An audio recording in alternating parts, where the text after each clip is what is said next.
Hey Track Gang, what's going on in this week's episode of the Boeville in Newtown? Well, it's right over here. Stand by and we'll get into what's happening this week.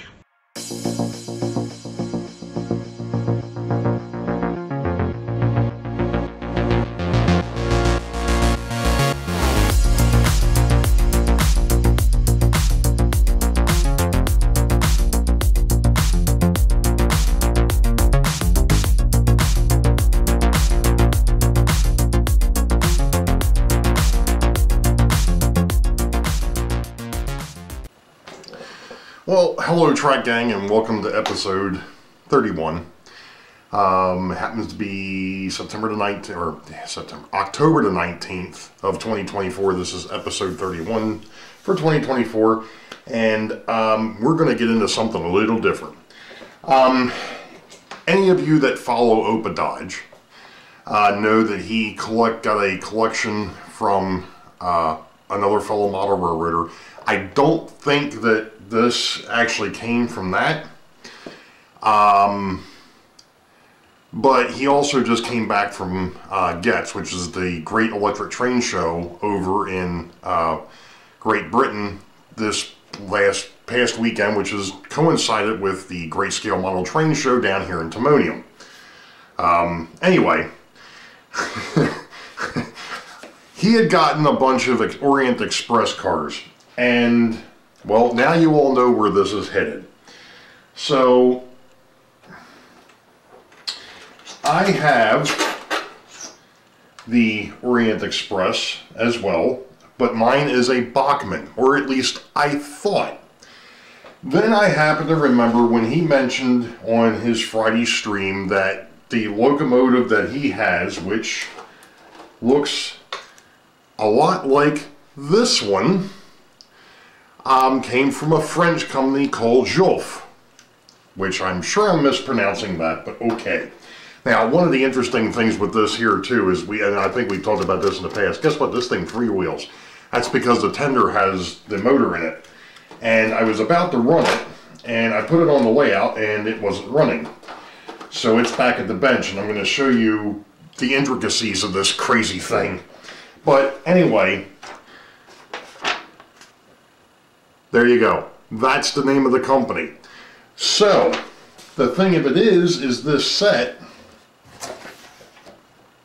was put out by Bachmann.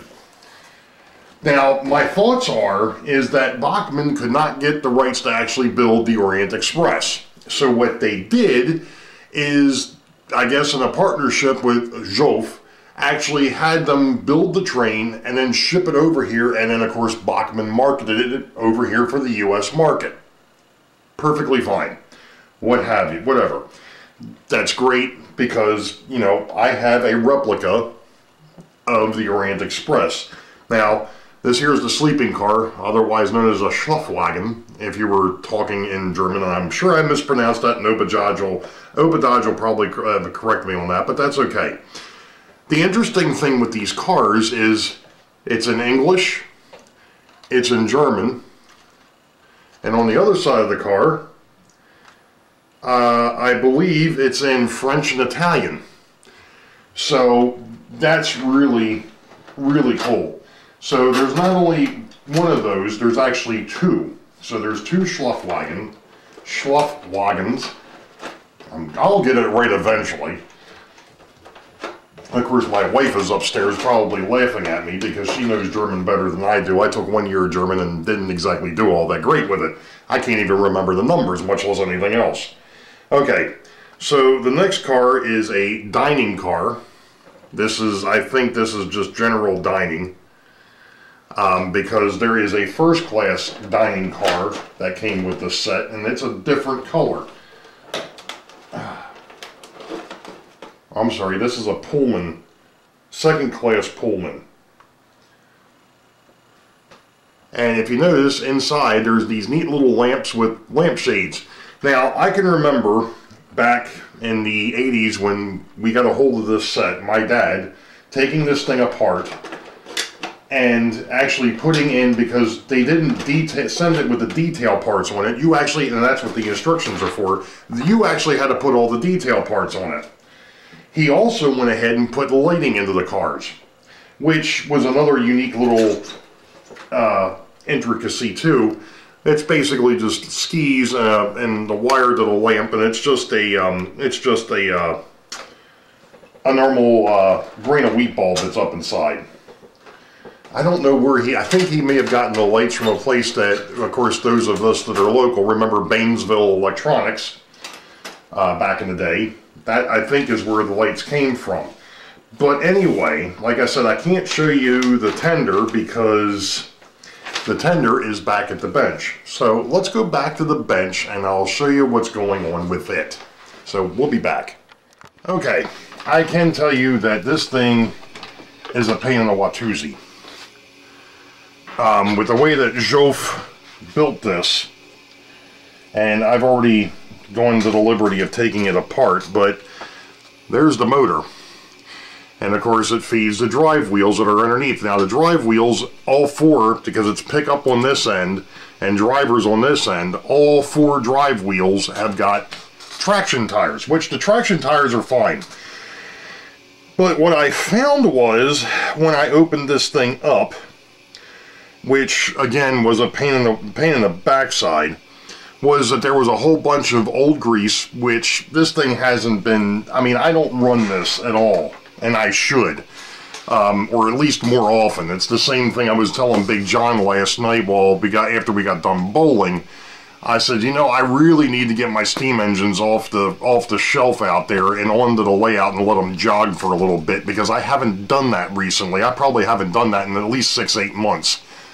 And they need to be run, which was part of the reason for bringing this thing out. So there was a whole bunch of dirt and stuff up inside of here. Now, that's as far as you could go to get it apart. The rest of this, you can't get in there, which kind of sucks. In fact, the way you can't really get to the, well, you can get to the brushes. I didn't bother going in there to look at the brushes. The reason being is because you have to drop the driving truck out of the frame to be able to get to it. Then you need to take a nut driver and break it down from there. So I decided, you know what, I'm not going to fool with it, because I don't want to mess this thing up any more than what I'm already probably possibly doing. Because like I said, as far as I'm concerned, this is a collector's piece and I really don't want to mess with it too much. But anyway, so there's one set of wheels. I forgot I zoomed it in. And of course it's geared. And this one here has got some schmutz on the gear. Now I did clean up the gears inside the frame as best I could. Basically spinning them by hand and trying to get some of the old garbage off, which is not easy to do when you're trying to spin and clean at the same time. So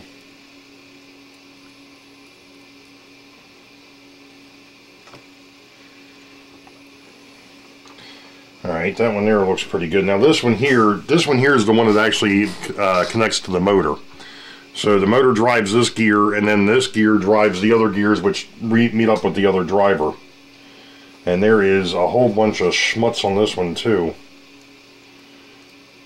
This one here really needed to be taken out and cleaned up. Now, I know that Ron from Classic Model Trains likes to dip stuff in the mineral spirits, which would probably work to clean these gears up. The problem is with those traction tires, and these aren't the normal size traction tires, these are different. I don't have replacements for them. Now, somebody's going to say, well, wait a minute, didn't somebody send you a whole bunch of traction tires in the past? Yes, they did. I think Santa Fe Bob sent me some. I think Lynn McCurdy sent me some, and I know that Joe Rader sent some over. The problem is those are all for diesels, and they don't necessarily fit on these wheels, believe it or not. These wheels are a little bit bigger than the wheels on the diesels. So be it. Alright, so we're going to try to put this back into the frame. I'm hoping this is, well, my fat fingers are in the way, of course. You kind of have to... I'm trying to think of the best way to do this. And there probably really isn't an easy way to do it because of where the gears and all sit. It might be easier maybe to put the non-geared side in first and then come back and get the geared side in. Oh, oh, oh, oh, oh. Huh? Yeah? Ahaha! That was the ticket. Okay, so there's one set of gears back in. Let me see if I can get the other ones back in here. And like I said, unfortunately my big frickin' fingers are going to be in the way. And this one here is going to come in a little bit.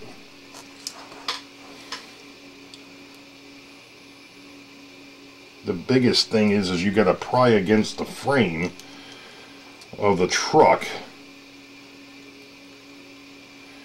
They don't make it to where they just drop in.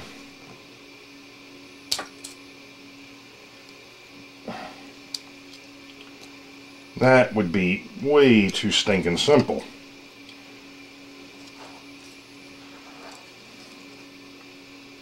Of course, then I'm going to have to go back and make sure that these things are gauged right, too.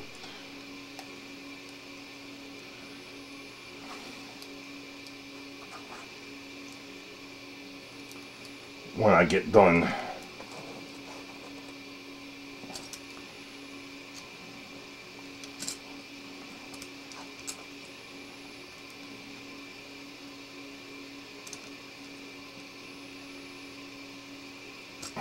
Well, I got one of them in, but I can't get this one here to slide back into place.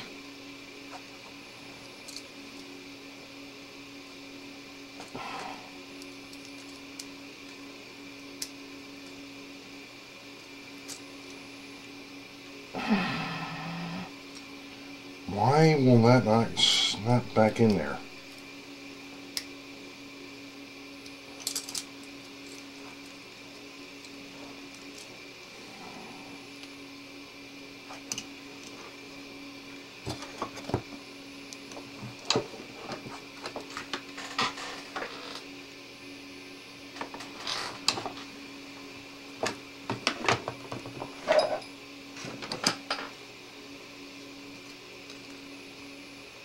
That might be why.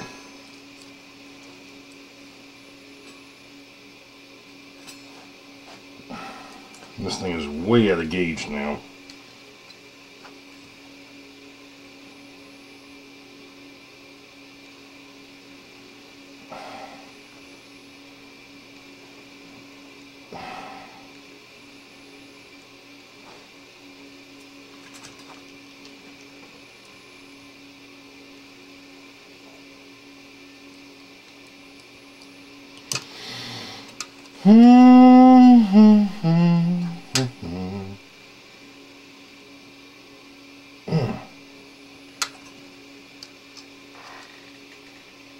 That's closer.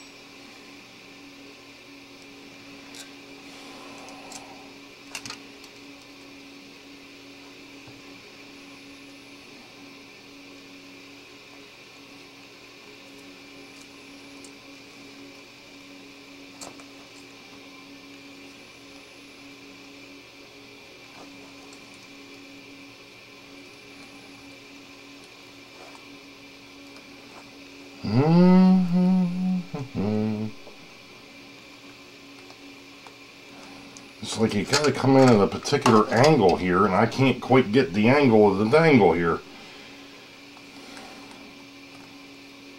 I wonder if there's a way if I came in from the... maybe?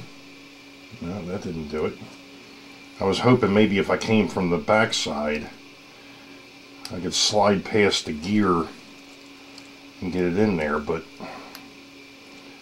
no such luck. I wonder what would happen if I try to get the non-geared side in there first.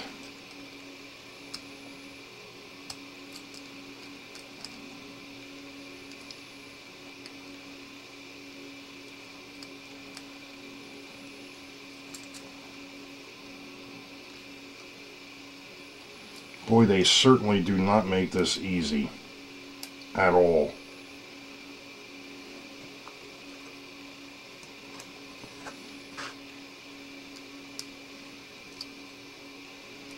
And it's like I really don't want to pry too hard here either.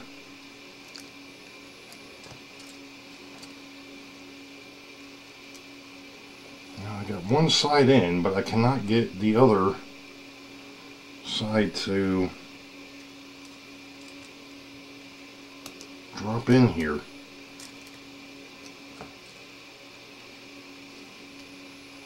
And that's like it's hung up, so that's not going to work.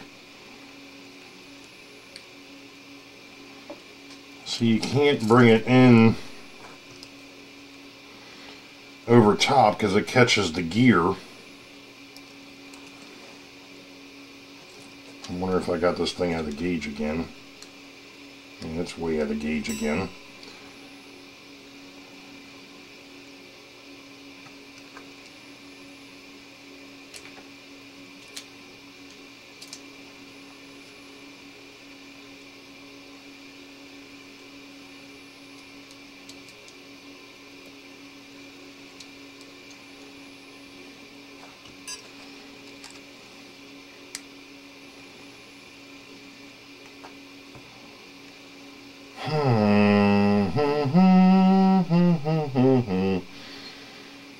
How am I going to get that back in there now?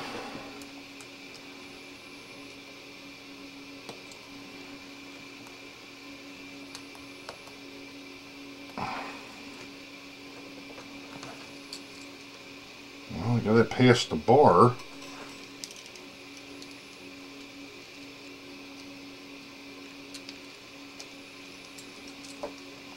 It should just snap right back in there, but it's not playing nice by any stretch of the imagination. What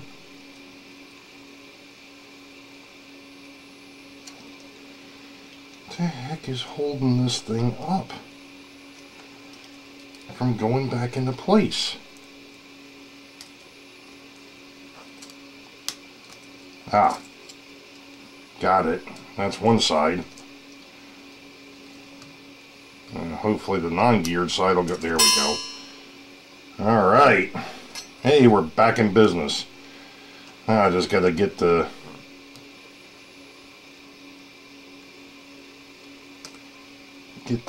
wheel back engaged.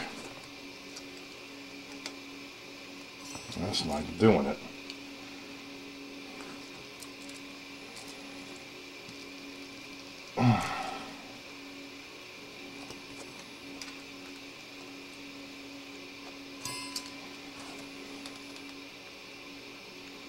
But neither one of these is engaged.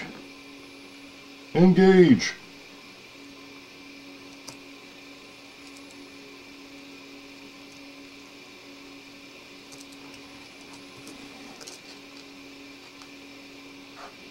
Closer.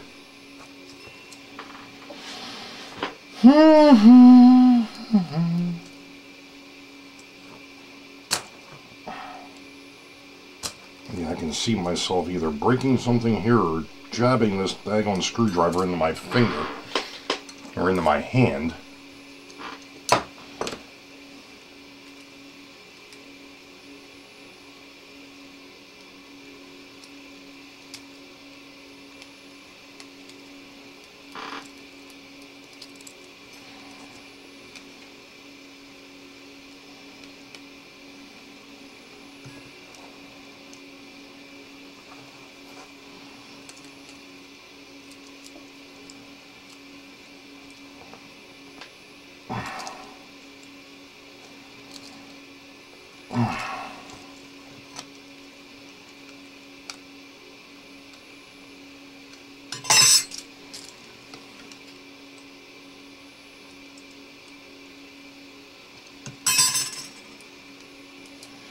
Interestingly enough, everything's out of gauge.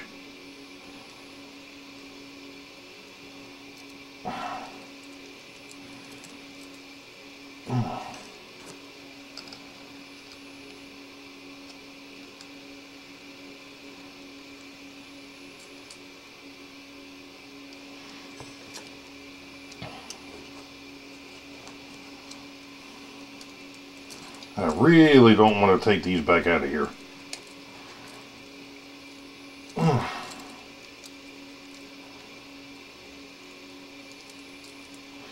And if you're wondering what I'm doing, I'm actually trying to push against the post, but there's an extra like flange behind the wheel. I'm not actually grabbing the axle. I'm actually grabbing there's an extra piece on the back of the wheel to try and slide it a little bit.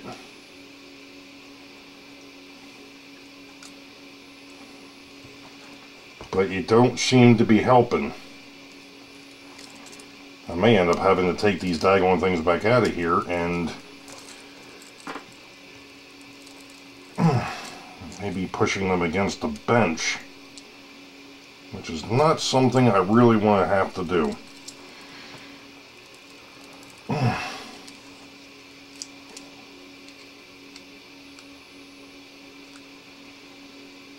These things are like way out of gauge.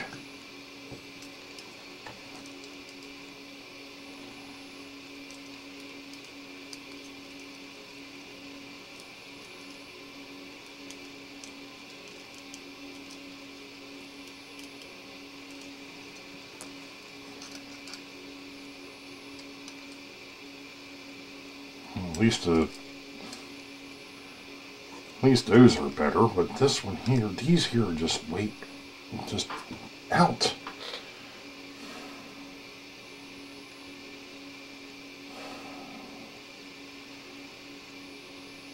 Alright, let me futz with this for a bit. Okay, to be honest, I think maybe it's been out of gauge since the day we bought it, because they ain't budging, so we're just going to have to deal with it and see what happens. I mean, normally you'd want them to be a lot better than what they are, but it is what it is. So we're going to go ahead and drop a little bit of grease down in there, and that was probably a little bit more than what I really needed, but I mean, I did wipe these things pretty much clean, so we're going to go ahead and put some grease on the back side here. And then we're going to go ahead and give this thing a run through and see what we get. I'll go ahead and get my power leads here.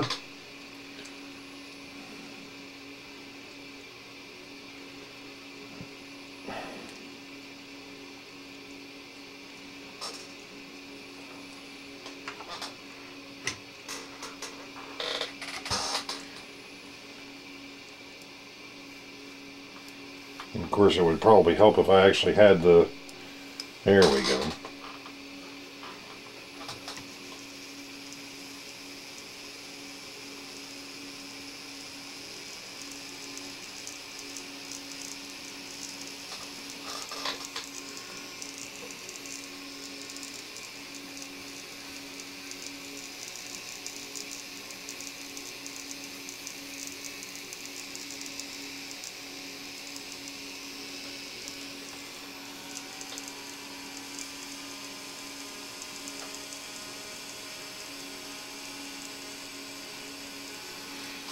Alright, I'm happy with that. Let's go ahead and put this back together. So, you remember Opa Dodge was saying that this thing was heavy. Well, there's the lead weight that snaps into the frame back here. It's just held in with two little ears. That's that. And then we've got the actual tender itself. And that goes in this direction. And of course, I did notice that mine's broke. The little tabs that actually hold it in place are broken. Probably somewhere along the way of doing maintenance, either myself or my father went ahead and made an oops. Well, let's see what happens if we put this thing on the test track in the back here. Turn that on, turn that off.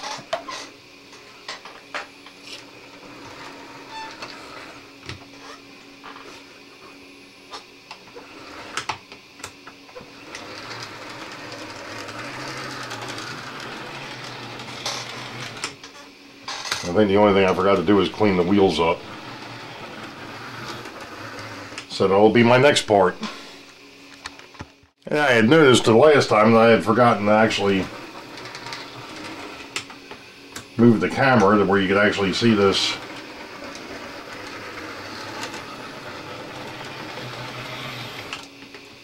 Going back and forth.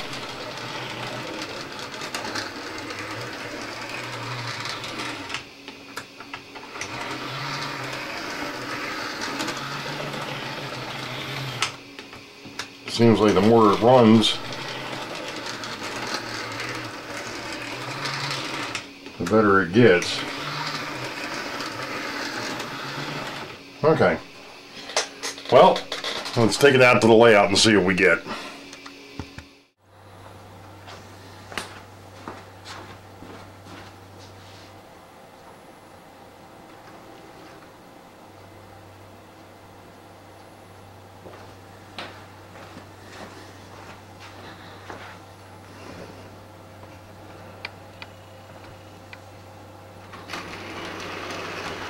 Oops, I think I forgot something. Hold on. Well, let's see if this looks any better.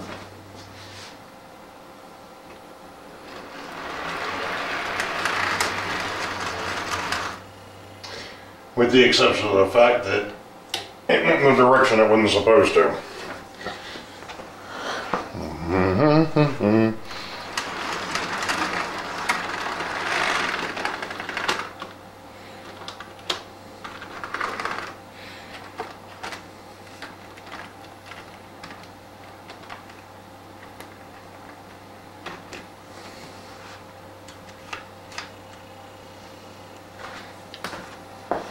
Well, let's see if it'll do it this time.